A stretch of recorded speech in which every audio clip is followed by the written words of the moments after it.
السلام عليكم ورحمة الله وبركاته. الحمد لله رب العالمين والصلاة والسلام على سيدنا محمد وعلى آله وصحبه أجمعين. أما بعد. அன்புக்குரியவர்களே, கண்ணியமானவர்களே, சமூகத்தில் சாதாரணமாக நடக்கக்கூடிய ஒரு தவறு, ஒரு பாவம். அந்த பாவம் பெரும் பாவங்களில் உள்ள ஒன்று. அந்த பாவம் இருந்தால் நாளை மறுமை நாளையில் மனிதன் மலையளவு அமல் செய்துவிட்டு வந்தாலும் அந்த அமல்கள் அனைத்தும் வீணாக்கப்பட்டு விடும். அந்த மனிதன் நஷ்டவாளியாக கருதப்படுவான். அந்த பாவம் தான், கண்ணியமானவர்களே, ஒரு மனிதனின் மானத்துடன் சம்பந்தமான புறம் பேசுதல், கீபா, பெக்பைட்டிங் என்ற பாவம். அல்லாஹ் சுப்ஹானஹு வ தஆலா இந்த பாவத்தை பற்றி சொல்லும் பொழுது வித்தியாசமான முறையிலே இதை எச்சரிக்கை செய்கின்றார். வலா யக்தப் பஅதுகும் பஅதா, உங்களில் ஒருவர் இன்னும் ஒருவரை பற்றி புறம் பேச வேண்டாம் என்று சொல்லிவிட்டு அல்லாஹ் தஆலா ஒரு கேள்வியை கேட்கின்றார். அயுஹிப்பு அஹதுக்கும் அன் யஅகுல லஹ்ம அஹீஹி மைத்தன், உங்களில் யாராவது தனது சகோதரன் மௌத்தாகிவிட்டால் அவனின் இறைச்சியை அப்படியே வெட்டி வெட்டி சாப்பிட விரும்புவோமா? யாரும் விரும்ப மாட்டோம். கண்ணியமானவர்களே, அல்லாஹு தாலாவே பதில் சொல்கின்றான், ஃபக்கரிஹ்துமு, நீங்கள் இதை வெறுப்பீர்கள் என்று அல்லாஹு சுப்ஹானஹு வ தஆலா வித்தியாசமான முறையிலே ஒரு உதாரணத்தை சொல்லி எச்சரிக்கக்கூடிய பெரும் பாவம் தான் புறம் பேசுதல் என்பது. ரசூல் ஸல்லல்லாஹு அலைஹி வஸல்லம் அவர்களுக்கு முன்னால் சஹாபாக்கள் இருக்கும் பொழுது ஒரு வித்தியாசமான துர்நாற்றத்தை சஹாபாக்கள் உணர்ந்தார்கள். ஸல்லல்லாஹு அலைஹி வஸல்லம் கேட்டார்கள், அத்ததுரூன மா ஹாதி, இது என்ன என்று தெரியுமா என்றார்கள். ஸல்லல்லாஹு அலைஹி வஸல்லம் சொன்னார்கள், ஹாதிஹி ரீஹுல் லதீன யக்தாபூனல் முஃமினீன், அல்லாஹ்வை நம்பியவர்களை புறம் பேசக்கூடியவர்களின் வாசம் தான் இது. அவ்வளவு கெட்ட ஒரு மோசமான ஒரு பாவம் தான் புறம் பேசுதல் என்ற ஒரு பாவம். ஆயிஷா ரலியல்லாஹு அன்ஹா சஃபியா ரலியல்லாஹு அவர்களை பார்த்து சாதாரணமான ஒரு விஷயத்தை தான் சொன்னார்கள். சுட்டி காட்டி, இன்னஹா கசீரா, சஃபியா கொஞ்சம் ஷோர்ட்டான ஒரு பெண் என்றார்கள். ரசூல் ஸல்லல்லாஹு அலைஹி வஸல்லம் சொன்னார்கள், ஆயிஷா, நீங்கள் பேசிய இந்த வார்த்தை கடலுடன் கலக்கப்பட்டால் கடல் தண்ணியின் சுவை மாறிவிடும் என்று ஸல்லல்லாஹு அலைஹி வஸல்லம் அவர்கள் எச்சரித்த ஒரு பயங்கரமான ஒரு பாவம் தான் இந்த புறம் பேசுதல் என்ற ஒரு பாவம்.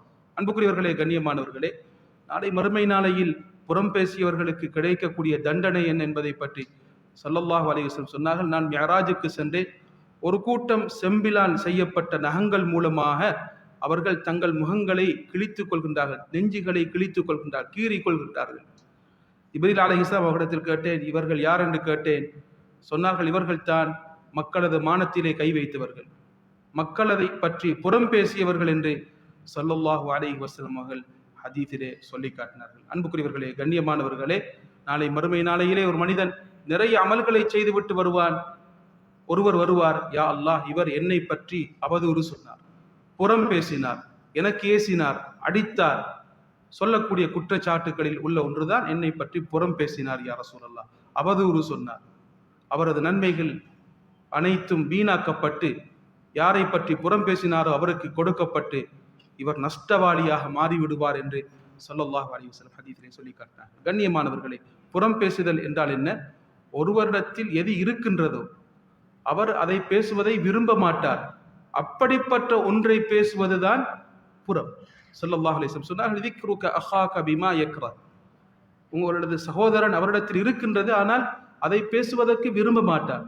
இதுதான் புறம். குர்ஆன் 3 வகையான விடயங்களை சொல்கின்றது. முதலாவது புறம் பேசுதல், இரண்டாவது இஃப்க் என்பது. இஃப்க் என்றால், கண்ணியமானவர்களை, ஒருவரை பற்றி ஏதாவது கிடைத்து விட்டால் சரியா பிழையா என்று பார்க்காமல் உடனே பேசுவது. ஆயிஷா ரலியல்லாஹு அன்ஹா அவர்களை பற்றி அவர்கள் விபச்சாரி என்று ஒரு சில சஹாபாக்களும் கிடைத்தவுடன் பேசிவிட்டார்கள். இதை பற்றி அல்லாஹ் தஆலா கிட்டத்தட்ட 1.5 பக்கம் 2 பக்கம் அளவு பேசி இருக்கின்றார். மூன்றாவது அவதூறு, ஒருவரிடத்தில் இல்லாத விஷயத்தை இருப்பதாக சொல்வது. இப்படிப்பட்ட 3 பாவத்தை சொல்கின்றது. நான் சொல்லக்கூடிய மிக முக்கியமான பாவம் தான் புறம் பேசுதல்.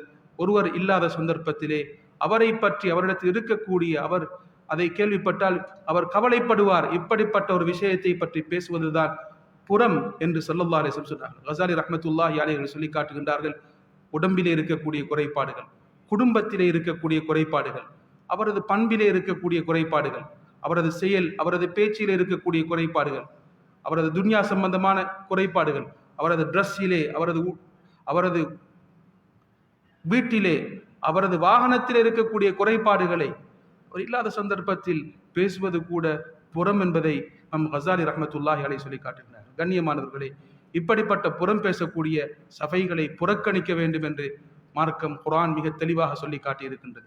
இப்படிப்பட்ட புறம் பேசக்கூடிய சபைகள் இருந்தால் நல்ல மக்கள் அதை புறக்கணித்து நடப்பார்கள்.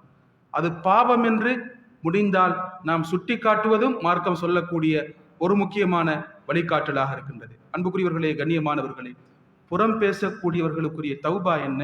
உண்மையான தௌபா அவரிடத்தில் சென்று நாம் மன்னிப்பு கேட்க வேண்டும். ஸல்லல்லாஹு அலைஹி வஸல்லம் சொன்னார்கள், ஒரு நாள் வரும், தீனாரோ பணமோ உறவுகளோ உதவி செய்யாத நாள் வருவதற்கு முன்னால் மன்னிப்பை தேடிக்கொள்ளுங்கள் என்று ஸல்லல்லாஹு அலைஹி வஸல்லம் சொன்னார்கள். சில சந்தர்ப்பங்களில் மன்னிப்பு கேட்டால் பிரச்சனை வரும், உறவுகளுக்கு மத்தியிலே விரிசல் உண்டாகி அதிலே இன்னும் சில பிரச்சனைகள் உண்டாகிவிடும் என்று இருக்கும் பொழுது அந்த சந்தர்ப்பத்தில் மார்க்கம் சொல்கின்றது, நீங்கள் தௌபா இஸ்திக்ஃபார் செய்யுங்கள். அவருக்காக வேண்டி விசேஷமாக, யா அல்லாஹ் இவரை பற்றி பேசிவிட்டேன், இவரை மன்னித்து விடு என்று அவருக்காக வேண்டி இஸ்திக்ஃபார் செய்யுங்கள் என்பதை உலமாக்கள் சொல்லி காட்டியிருக்கின்றார்கள். கண்ணியமானவர்களே, வார்த்தைகள் அதற்கென்று ஒரு வெயிட் இருக்கின்றது, அதற்கென்று ஒரு விசாரணை இருக்கின்றது என்ற சிந்தனையுடன் நாம் வாழ்ந்தால் நிச்சயம் இப்படிப்பட்ட பெரும் பாவங்களிலிருந்து எம்மை நாம் பாதுகாத்துக் கொள்ள முடியும். அல்லாஹ் சுப்ஹானஹு வ தஆலா எப்பொழுதும் நல்லதை பேசி நல்லதை பின்பற்றிய கூட்டத்திலே அனைவரையும் ஆக்கியருள்வானாக.